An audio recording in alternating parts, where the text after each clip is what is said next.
और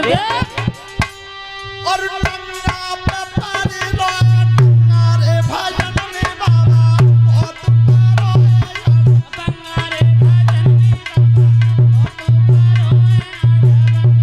अरे बेचारा तो सावन कर गए टंगा पे पारी रहो टंगा रे भजन में बाबा बहुत पारो है यार। ध्यान रखना तब कहिए तनी तू बहुत देती कह रही है कि चिलम के नशा में क्या भांग के नशा में। अब बेटा मैं बोलूं तो तब तुझे दाढ़ी छोड़े एकदम रानी दोनों अलग भाई। कहो महाराज बेटी सत्य बताना झूठ मत बोलना मेरे सामने। क्या जब बालक ने अगर पैदा है कि दूध पियो है अब तक तो पियो ना, अगर ना पियो तो ये संत की बाणी का दूध पिला के दूंगा तुझे।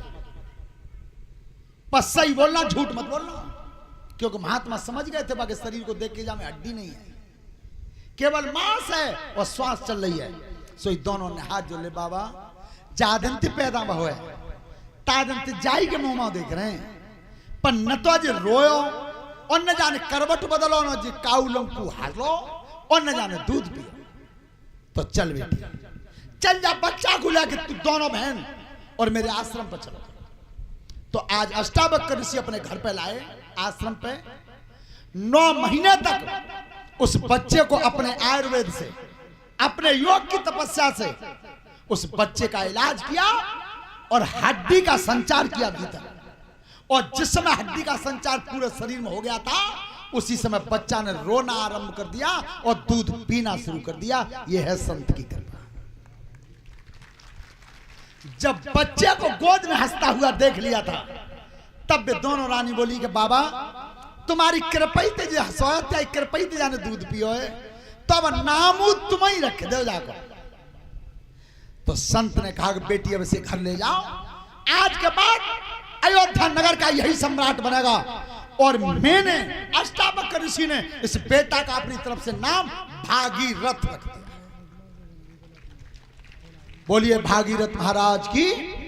उस नगर के सम्राट हुए राजा भागीरथ। लेकिन भागीरथ ने जब बड़े होकर के शासन को संभाला और तब पता चला कि मेरी 3 पीढ़ी गंगा जी लाने के लिए समाप्त हो गई 3। तो देखिए अपने पूर्वजों के पद चिन्हों पर आज भागीरथ फिर चले। और भागीरथ ने जब तपस्या की है जिस समय तपस्या की तब ब्रह्मा जी प्रसन्न हुए। अब ब्रह्मा जी ने कहा है कि भागीरथ मांग लो क्या मांगना चाहते हो। क्या मैं गंगा जी को चाहता हूं, गंगा जी को। विचार करना जी तुमने कहावत सुनी हुई कि गंगा जी तो आवन आ रही, क्यों ये क्यों कहा जाता है? ये भागीरथ ने स्वयं पूछा था भोलेनाथ से। क्या प्रभु मैं एक प्रश्न पूछना चाहता हूं, क्या मेरी 3 पीढ़ी मेरे पूर्वज जो तपस्या कर गए थे वह तपस्या में कमी क्या रही जो गंगा जी नहीं आई, और मेरी तपस्या में बल क्या रहा जो गंगा जी आने को तैयार हुई 4थी पीढ़ी पे।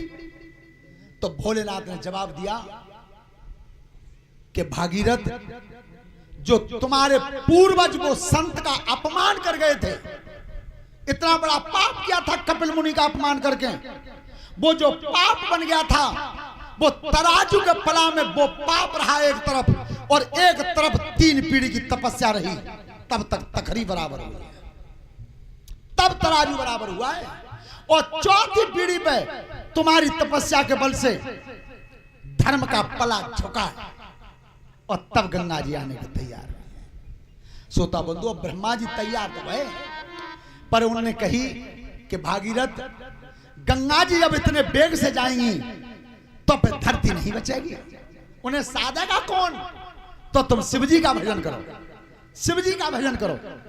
तो शिव जी की जब तपस्या की तो भोलेनाथ प्रसन्न हुए। तब कह दिया भागीरथ कह दो ब्रह्मा जी से गंगा जी को छोड़ दो, गंगा जी को छोड़ दें और त्रिशूल काट दिया सामने। गंगा जी का बेग सहन मैं करूंगा। लेकिन ध्यान रखना वहां भी घमंड हुआ गंगा जी को, गंगा जी को भी घमंड हुआ। क्या मैं इतने तेज वेग से जब कूद के जाऊंगी तो जब बाबा को पता ही नहीं चलेगा, और भगवान का भोजन ही घमंड। तो देखो बहन जी सब